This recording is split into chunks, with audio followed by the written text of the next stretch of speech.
तेलंगाना में मौजूद 17 लोकसभा हलकों के लिए 13 मई को वोटिंग होने वाली है। आज 11 मई को इंतखाबी मुहिम का इख्तिताम अमल में आया है। इंतखाबी मुहिम के आखिरी दिन आज 11 मई को general secretary all India Congress committee Priyanka Gandhi Vadra ने हल्के पार्लियामान चवेला के रुकने पार्लियामान और कांग्रेस पार्टी के उम्मीदवार डॉक्टर जी रंजीत रेड्डी की इंतखाबी मुहिम के सिलसिले में विकाराबाद जिले के टांडूर के वेलियम स्कूल ग्राउंड में मुनक्किदा जनत यात्रा जलसे-ए-आम से खिताब करते हुए वज़ीर-ए-आज़म नरेंद्र मोदी मरकजी हुकूमत और बीजेपी पर शदीद तनकीद की और कहा कि वो मजहबी मुनाफरत और झूठ के जरिए वोट हासिल करने की कोशिश कर रहे हैं। अवाम उनसे उनके 10 साला दौरे हुकूमत का हिसाब तलब करें।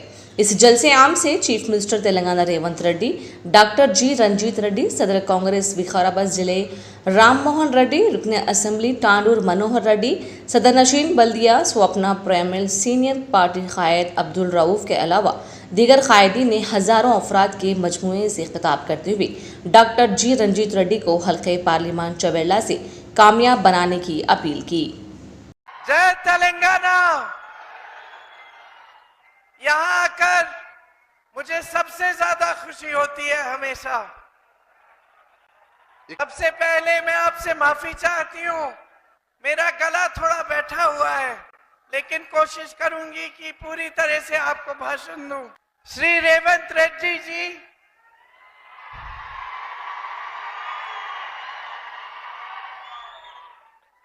श्रीमती दीपा दास मुंशी जी, श्री गद्दम प्रसाद जी, श्री रंजीत रेड्डी जी, श्री राम मोहन रेड्डी जी, श्री मनोहर रेड्डी जी, श्री रोहित चौधरी जी, मंच पर उपस्थित सभी कांग्रेस के नेतागण, सभी कांग्रेस के पदाधिकारी कार्यकर्तागण, मेरी प्यारी बहनें, मेरे प्यारे भाई, आप सबका इस सभा में बहुत बहुत स्वागत। वेदिक में चिलकुरी बाबा जी की पवित्र धरती है, उनका मेरी तरफ से नमन। ये वो धरती भी है जिससे मेरे परिवार का एक पुराना और बहुत गहरा रिश्ता रहा है। आपने इंदिरा गांधी जी को सम्मान दिया, अपनी श्रद्धा दी, अपना प्यार दिया, और उन्होंने अपने पूरे दिल से आपका सम्मान किया और आपका प्यार लौटाया। मेरी माता जी श्रीमती सोनिया गांधी को आप सोनियम्मा बोलते हैं, आपने उनको अपनी मां बनाया, मेरी मां है। इस सम्मान के लिए मैं आपकी आभारी हूं और इस सम्मान से मेरा और आपका रिश्ता भी बनता है कि हम भाई बहन हैं। हमारी जो कांग्रेस की प्रदेश सरकार है वो आपके लिए आज दिन रात काम कर रही है। कुछ समय पहले जब यहाँ के चुनाव थे, हम सब आपके बीच आए और हम सब ने आपको कहा कि एक ऐसी सरकार बनाओ, एक ऐसी सरकार चुनो जो आपके लिए समर्पित रहे, जो आपकी सेवा करे, जिसकी नीतियां आपके लिए बने। आपने उस चुनाव में रेवंत जी और हमारी कांग्रेस के प्रत्याशियों को जिताकर अपने प्रदेश में एक ऐसी सरकार की शुरुआत की जो सच्ची राजनीति, सेवा की राजनीति करके आपको दिखाती है। कांग्रेस पार्टी की राजनीति की नींव महात्मा गांधी ने डाली। जब उन्होंने हमारी आजादी का आंदोलन कराया, उस समय हमारे असूल उन्होंने हमें सिखाए। वो असूल थे जिसने हमारे देश को आजाद किया, वो असूल थे जिसने हमारे संविधान को बनाया, हमारे लोकतंत्र की नींव डाली। कांग्रेस का सबसे जो गहरा असूल है ये है कि जनता लोकतंत्र में सर्वोपरि होती है, जनता की हमेशा सुनवाई होनी चाहिए। यहाँ बैठे एक एक नेता को ये मालूम है कि उनकी जवाबदेही आपके प्रति है। यहाँ बैठा एक एक नेता जानता है कि सत्ता आपने दी है, शक्ति आपने दी है, सम्मान आपने दिया है और उस सम्मान और उस शक्ति का आदर होना चाहिए। कि आपको दी थी हमारी प्रदेश सरकार ने, उसको पूरा करने का काम सरकार बनते ही शुरू हो गया। ये आपको जो बाकी देश में नहीं मिल रही है, जहां जहां भाजपा की सरकार है वहां लोग तड़प रहे हैं, तरस रहे हैं। सिलेंडर 500 रुपए का है, बाकी प्रदेशों में कल मैं उत्तर प्रदेश से आई, 1200 रुपए का सिलेंडर है उत्तर प्रदेश में। इसका सामना करने के लिए जनता के लिए कोई सहायता नहीं है, कोई समर्थन नहीं है। की केंद्र सरकार में 10 सालों में सिर्फ और सिर्फ बड़े बड़े खरबपतियों के लिए सारी नीतियां बनाई हैं। 10 संवत्सराల इस देश के गरीब के लिए, किसान के लिए, मजदूर के लिए, इस देश की मेरी बहनों के लिए, मिडिल क्लास के लिए कोई नीति नहीं लाए हैं। टैक्स बार बार बढ़ाते रहते हैं। बड़े खरबपतियों की टैक्स उतनी की उतनी रहती है। మన टैक्स बड़े बड़े खरबपतियों को 16 लाख करोड़ रुपए देके कर्ज माफ करते हैं। देश का किसान 1 लाख रुपए के लिए 50,000 रुपए के लिए आत्महत्या करता है क्योंकि कर्ज नहीं चुका पा रहा है, लेकिन सरकार से कोई भी समर्थन नहीं मिलता। स्नेह के खेत खराब होते हैं, नुकसान होता है, बारिश से, ओले से भुगतान नहीं मिलता, कर्ज लेना पड़ता है। उसकी बेटी की शादी होती है तो कर्ज लेना पड़ता है, उसके बच्चों को शिक्षित करना है तो कर्ज लेना पड़ता है और सरकार की तरफ से कोई मदद नहीं आती।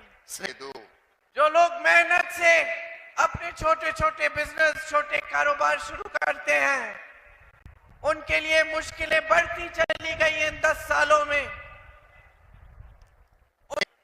नोटबंदी और जीएसटी जैसी नीतियों ने उनकी कमर तोड़ी, उनकी कमाई कम हो गई, किसान की कमाई कम हो गई, मजदूरों की कमाई कम हो गई, स्टार्टअप्स में कमाई कम हो गई, आईटी सेक्टर में कमाई कम हो गई और जहां जहां जरूरत है वहां सब मुश्किल हो गया, सब संघर्ष बढ़ गए। आपने पल्लमूरू रंगारेड्डी प्रोजेक्ट के लिए नेशनल स्टेटस मांगा, आपको मिला?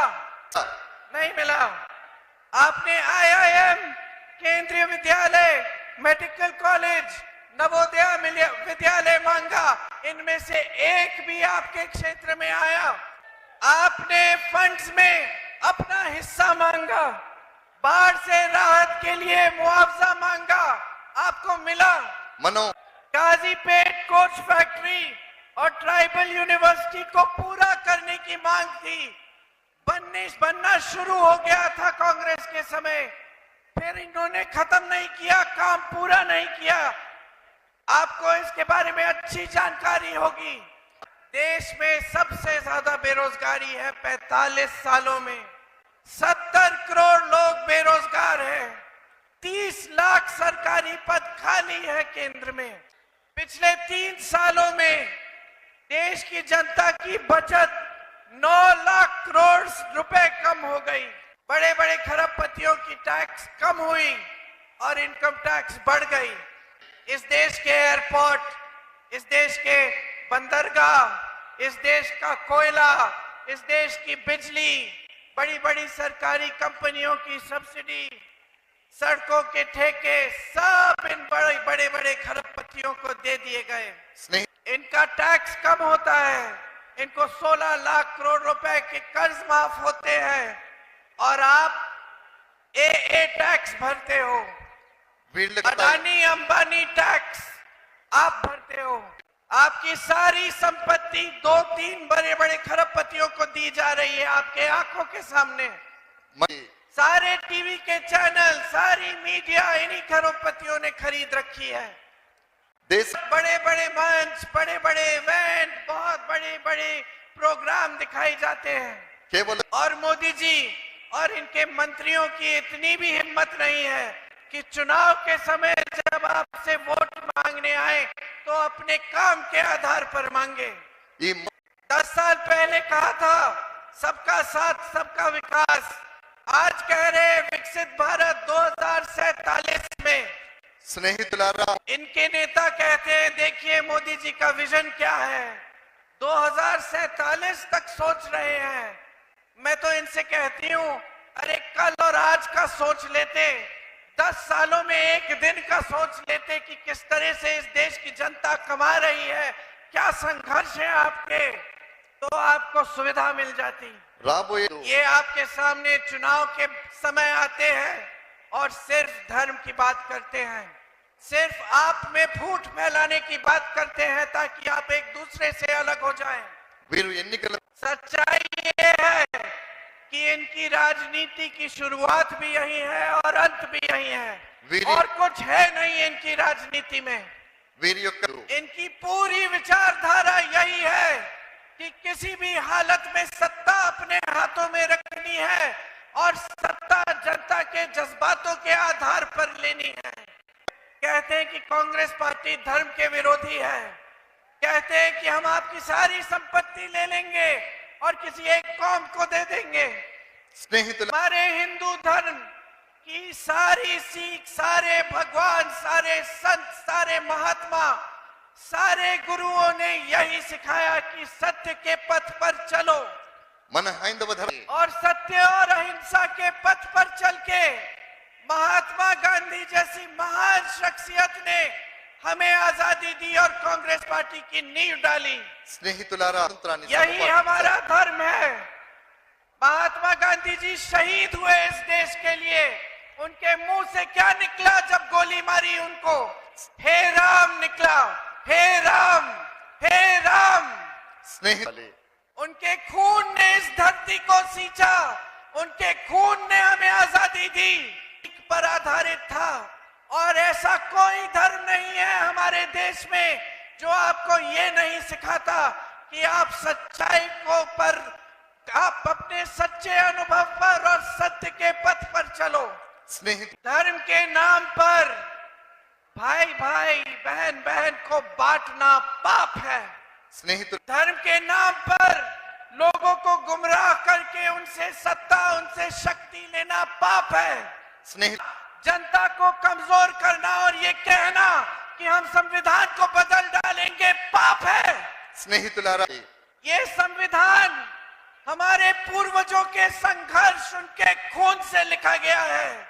ये संविधान मोदी जी ने नहीं लिखा, ये संविधान इस देश की जनता ने लिखा है। ఈ आपके पूर्वज लड़े इस संविधान को बनाने के लिए, जिससे आपको अधिकार मिलता है, जिससे आपको आरक्षण मिलता है। మన పూర్వీక और मोदी जी की सहमति से भाजपा के प्रत्याशी देश भर में जाके कह रहे हैं कि 400 सीट दो, हम संविधान को बदल डालेंगे। नरे- मैं इनसे कहना चाहती हूँ सावधान रहो, इस देश की 140 करोड़ जनता है, ये संविधान इस जनता का है, ये जनता जान दे देगी, तुम्हें हमसे संविधान को बदलने नहीं देगी। స్నేహితులు बहुत खेल लिया है हमारे जज्बातों के साथ, बहुत गुमराह कर लिया है जनता को, बहुत झूठ बोले हैं और बहुत हो गया है। अब స్నేహితులారా जनता अब बर्दाश्त नहीं करेगी। ప్రజ मंच पे आते हो चुनाव के समय, मोदी जी आएंगे, अमित शाह जी आएंगे, इनके तमाम नेता आएंगे, मुख्यमंत्री आएंगे, मंत्री आएंगे, तो मैं आपसे कहती हूँ मेरे भाइयों और बहनों, उनसे पूछो क्या किया है हमारे लिए 10 सालों में। आपका प्रदेश इतना सक्षम है, हर जगह से यहाँ पूंजी आती है।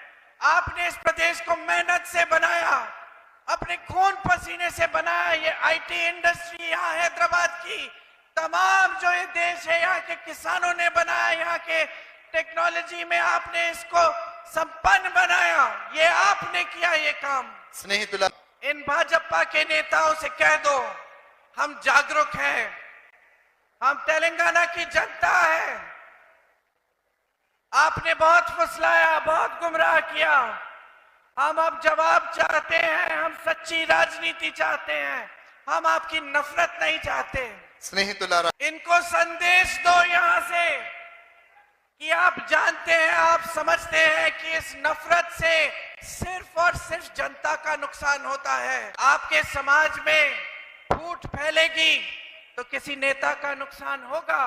जब जब दंगे हुए हैं इस देश में, बताइए कौन से नेता का नुकसान हुआ है? जब प्रदेश में पूंजीवादी बंद हो जाएगी क्योंकि अराजकता फैलेगी, तब स्नेहितुलारा किस नेता का नुकसान होगा? आपका नुकसान होगा, जनता का नुकसान होगा। स्नेह आज इनकी सच्चाई पूरे देश के सामने खुल गई है। ఈ రోజు भ्रष्टाचार की बातें करते थे, काला धन वापस लाएंगे दुनिया से। सबसे बड़ी भ्रष्टाचार की स्कीम इन्होंने निकाली, स्कीम बनाई इलेक्टोरल बॉन्ड्स की। जी, विकास की बात की, सिर्फ बड़े खरबपतियों का विकास हुआ। यहाँ पूरे देश भर में बेरोजगारी फैली, महंगाई बढ़ी, किसान खेती कर नहीं पाया, कमा नहीं पाया। సో महिलाओं की सुरक्षा की बात की और जहां जहां महिलाओं पर अत्याचार हुआ, इन्होंने अत्याचारियों की तरफ के पक्ष में बात की, उनकी रक्षा की और महिला को मदद नहीं किया।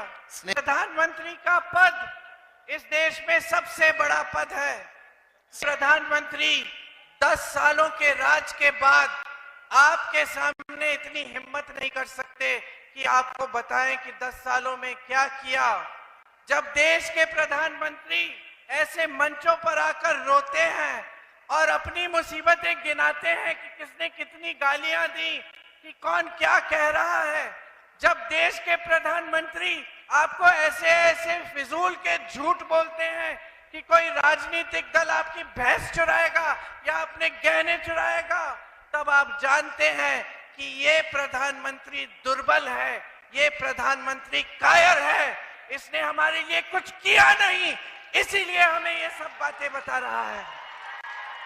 స్నేహితులారా सुबह से शाम तक सिर्फ कांग्रेस पार्टी के घोषणा पत्र की बात करते हैं और वो भी सारी झूठी बातें।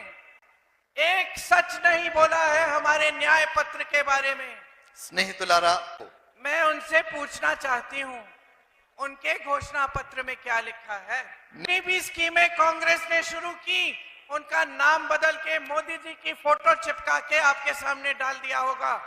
इतने बड़े प्रोजेक्ट कांग्रेस ने शुरू किए जो 10 सालों में पूरे हो गए, उन पे अपनी फोटो चिपका के अपना नाम बदल के आपको बताया होगा। గతంలో हमारे न्याय पत्र के बारे में बोलते हैं सुबह से शाम तक, लेकिन उसको पढ़ने से डरते हैं, మిత్రులారా क्योंकि हमारा न्याय पत्र आपकी सारी संपत्ति वापस आपके जेब में डालने का काम करता है। మనం ఇచ్చిన हमारे न्याय पत्र में वो सारी चीजें हैं जो इनको करनी चाहिए थी 10 सालों से, लेकिन इन्होंने की नहीं। किसानों के लिए एमएसपी को कानून बनाएंगे, आपको एमएसपी कानूनी तौर पे मिलेगा। స్నేహితులారా आपकी कर्ज माफी के लिए एक स्थायी आयोग बनेगा। जैसे मनरेगा आपको 100 दिन के रोजगार का अधिकार देता है, उस तरह से शहरों में भी हम 100 दिन के रोजगार का अधिकार आपको देंगे। गरीब परिवार में सबसे बड़ी महिला के खाते में 8,500 रुपए हर महीने, 1 लाख रुपए सालाना हम डलवाएंगे। जो 30 लाख सरकारी पद खाली है उनको भरेंगे। युवाओं के लिए 5,000 करोड़ का फंड बनेगा, ताकि अगर आप अपना बिजनेस स्टार्ट करना चाहते हैं या एक छोटा कारोबार बनाना चाहते हैं, आपको सुविधा मिलेगी। के लिए पहली नौकरी पक्की, सालाना 1 लाख रुपए की आमदनी हम गारंटी देते हैं। ये हमारी गारंटी है। इस चुनाव में आपने खुद अपने प्रदेश में देखा है कि जब हमारी सरकार आई तो आते ही आपकी गारंटी को पूरी करने का काम किया। आपने आरआरआर पिक्चर देखी? आपने आरआरआर पिक्चर देखी? पूरी दुनिया में मशहूर हुई। मंत्रियों को नाटू नाटू करने दो। మోడీ గారిని आपके पास रेवंत रेड्डी जी है आरआर, और राहुल है, आर है। साथ में आपको एक ऐसी देश में सरकार देंगे जो आपके लिए दिन रात काम करेगी और दुनिया में आपको मशहूर बनाएगी, देश को सम्मान दिलवाएगी। స్నేహితులారా మీ దగ్గర ఒక సమర్థవంతమైనటువంటి నాయకత్వం రేవంత్ రెడ్డి గారి రూపంలో ఉంది.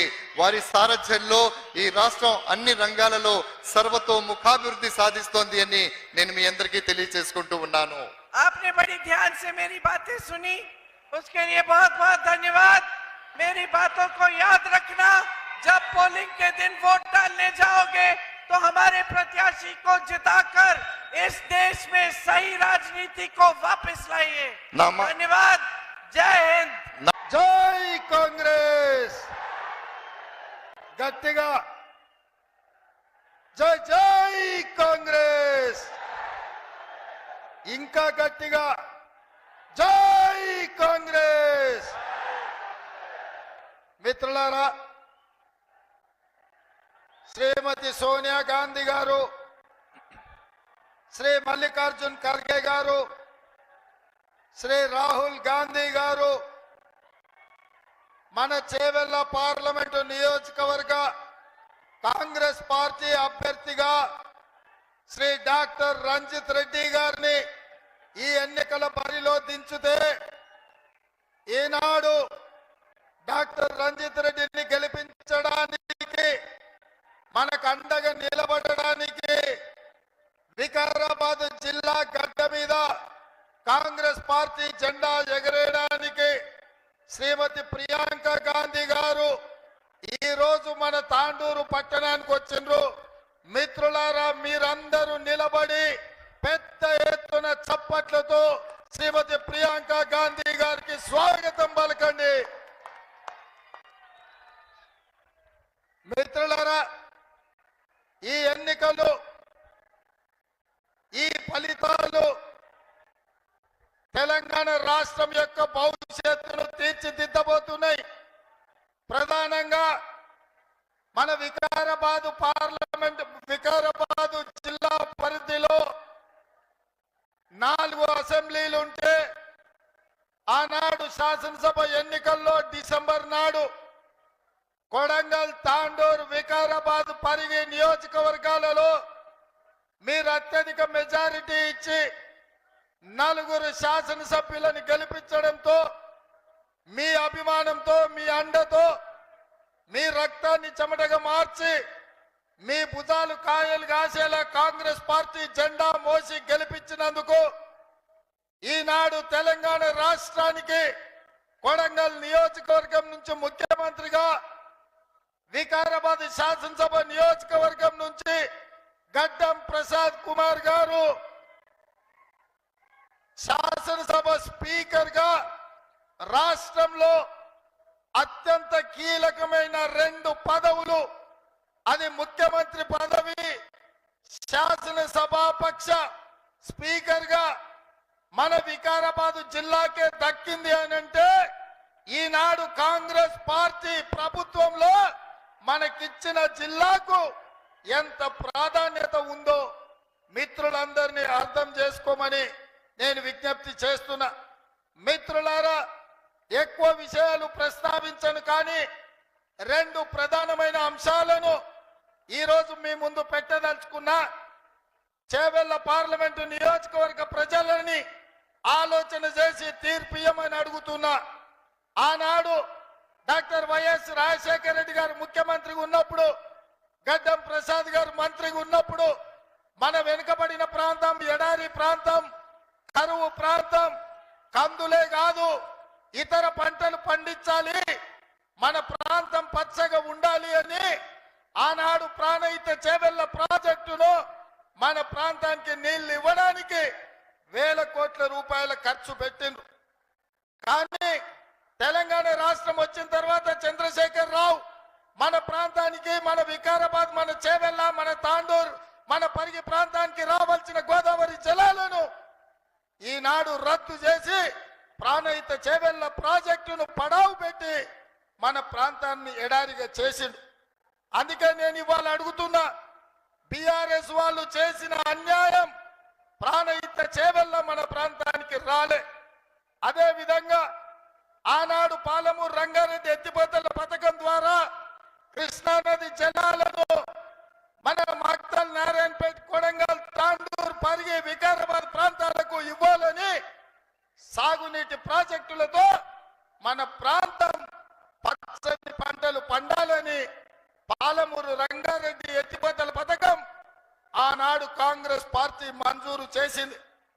కానీ నరేంద్ర మోడీ గారు భారతీయ జనతా పార్టీ ఈ 10 సంవత్సరాల అనుమతి ఇవ్వక పాలమూరు రంగారెడ్డి ఎత్తిపోతల పథకానికి జాతీయ హోదా ఇవ్వకపోవడం వల్ల ఇవాళ కృష్ణానది జలాలు కూడా మన ప్రాంతానికి రాలేదు. ఈ రోజు కూడా మనము కరువు కాటకాలతో రైతుల ఆత్మహత్యలతో చనిపోతున్నాం. ఇవాళ మనం పండించే కందులు మన ప్రాంతంలో అమ్ముకుంటే గిట్టుబాటు ధర రాకపోవడానికి కారణం ఈ రోజు బీజేపీ బీఆర్ఎస్ పార్టీలే. అందుకే ఈ రోజు ఈ ఎన్నికల్లో రాష్ట్రంలో కాంగ్రెస్ పార్టీ అధికారంలోకి వచ్చింది. వికారాబాద్ వరకు ఎంఎంటీఎస్ రైలు రావాలన్నా, ఈ ప్రాంతానికి గోదావరి జలాలు రావాలన్నా, ఈ ప్రాంతంలో కృష్ణా నది జలాలతో మన పొలాలు తడవాలన్నా కేంద్రంలో కూడా కాంగ్రెస్ అధికారంలోకి రావాలి. చేవెళ్ల పార్లమెంటు నియోజకవర్గంలో డాక్టర్ రంజిత్ రెడ్డి గెలవాలి.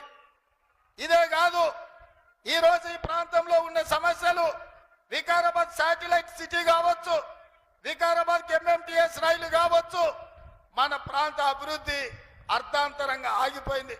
మన వికారాబాద్ అనంతగిరి కొండల్లో పుట్టిన మూసీ నది నల్గొండ జిల్లా వరకు వెళ్తుంది. ఇవాళ పచ్చని పంటలకు ఉండాల్సిన మూసి ఈ రోజు కాలుష్యమై ఈ రోజు నరక కూపంగా తయారైంది. అందుకే మూసీ రివర్ డెవలప్మెంట్ ఫండ్ పేరు మీద అభివృద్ధి చేసుకోవాలి అని అంటే కేంద్రంలో రాష్ట్రంలో కాంగ్రెస్ అధికారంలో ఉండాలి. అందుకే మన ప్రాంత అభివృద్ధి కోసం, మన సమస్యల పరిష్కారం కోసం మనము ఈ రోజు కాంగ్రెస్ ను గెలిపించుకోవాలి. ఆనాడు చంద్రశేఖరరావు గారు అన్నారు, రైతు భరోసా పథకంలో కాంగ్రెస్ పార్టీ నిధులు వేయడం లేదు అని. నేను చెప్పిన మే 9 తారీఖు నాడు తప్పకుండా మే 9 తారీఖు లోపల రైతులకు రైతు భరోసా పథకంలో 7,500 కోట్ల రూపాయలు మీ ఖాతాలో వేసి ఈ రైతులను ఆదుకుంటా అని మాట ఇచ్చిన. నేను నిధులేస్తే చంద్రశేఖరరావు అమరవీరుల స్తూపం దగ్గర ముక్కు నేలకు రాయాలి అని నేను సవాలు విసిరిన. 9 తారీఖు చెప్తే 6 తారీఖు నాడే 7,500 కోట్ల రూపాయల నిధులు ఖాతాలలో రైతులకు రైతు భరోసా పథకంలో వేసినాం.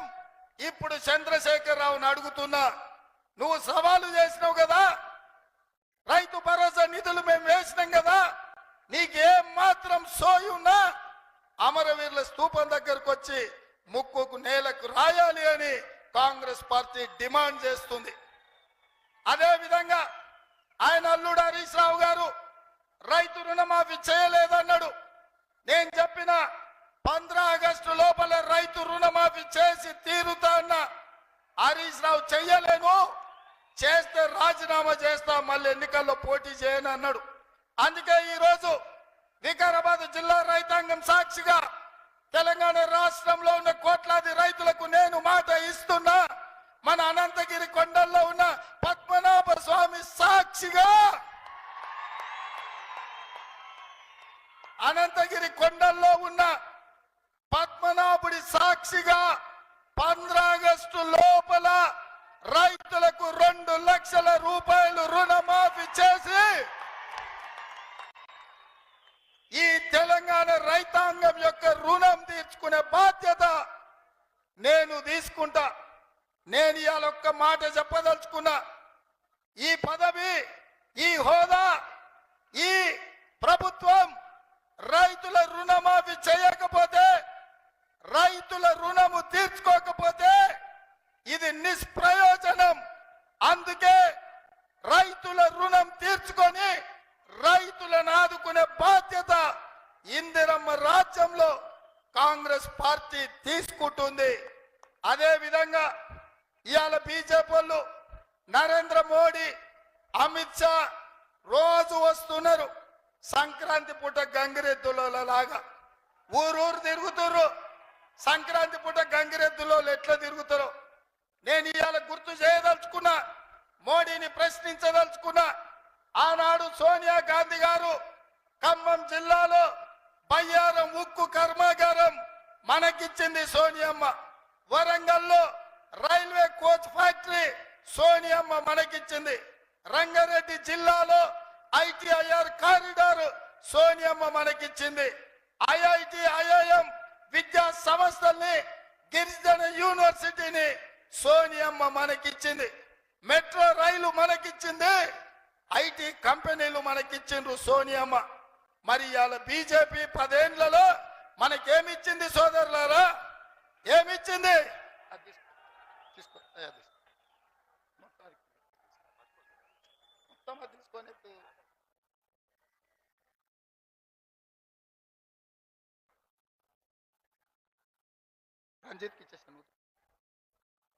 ఇవాళ నేను మిమ్మల్ని అడుగుతున్నా, ఖమ్మంలో బయ్యారం ఉక్కు కర్మాగారం మనం అడిగితే బీజేపీ మనకేమిచ్చింది?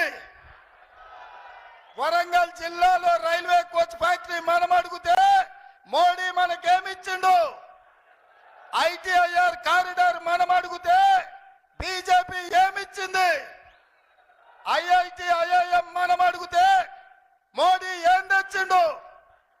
మరి నేను అడుగుతున్న మిత్రులారా, మనం ఇన్ని అడిగితే ఏమి ఇవ్వకుండా ఇవాళ గాడిద గుడ్డు ఇచ్చిన బీజేపీకి కర్రు కాల్చి వాత పెడతామా లేదా? అందుకే బీజేపీ ఏమిచ్చిందని నేనంటే గాడిద గుడ్డు అని మీరు అనాలి. మోడీ ఏం తెచ్చిందంటే గాడిద గుడ్డు అని మీరు అనాలి. సిద్ధమా? సిద్ధమా? సిద్ధమా? సిద్ధమా? బీజేపీ ఏమిచ్చింది? మోడీ ఏం తెచ్చిండు? బీజేపీ ఏమిచ్చింది? మోడీ ఏం తెచ్చిండు? గట్టిగా మోడీకి వినిపించాలి. బీజేపీ ఏమిచ్చింది? మోడీ ఏం తెచ్చిండు? బీజేపీ ఏమిచ్చింది? గాడిద గుడ్డిచ్చిన బీజేపీకి కర్రు కాల్చి వాత పెట్టాల్సిన అవసరం ఉన్నది. అదే విధంగా బీజేపీ వాళ్ళు పదే పదే శ్రీరామ్ నవమి, హనుమాన్ జయంతి దేవుళ్ళని చూపించి ఓట్లు అడగాలంటారు. నేను అడుగుతున్న మిత్రులారా, శ్రీరామ నవమి మన తాతలు ముత్తాతలు చేయలేదా? హనుమాన్ జయంతి మనం చేయలేదా? పోసమ్మకు, మైసమ్మకు, ఎల్లమ్మకు, గ్రామ దేవతలకు కోడి కొయ్యలేదా? కళ్ళు కొయ్యలేదా? మనం ఇన్ని హిందువుల పూజల్ని, పండుగల్ని చేసిన మనకు ఇవాళ దేవుడి పేరు మీద విభజించాలని చూస్తారు. అందుకే బీజేపీలకు నేను చెప్పిన, దేవుడు గుడిలో ఉండాలి, భక్తి గుండెల్లో ఉండాలి, వాడే అసలైన హిందూ అని చెప్పిన. దేవుడు గుడిలో ఉండాలి, భక్తి గుండెల్లో ఉండాలి, వాడే అసలైన హిందువు.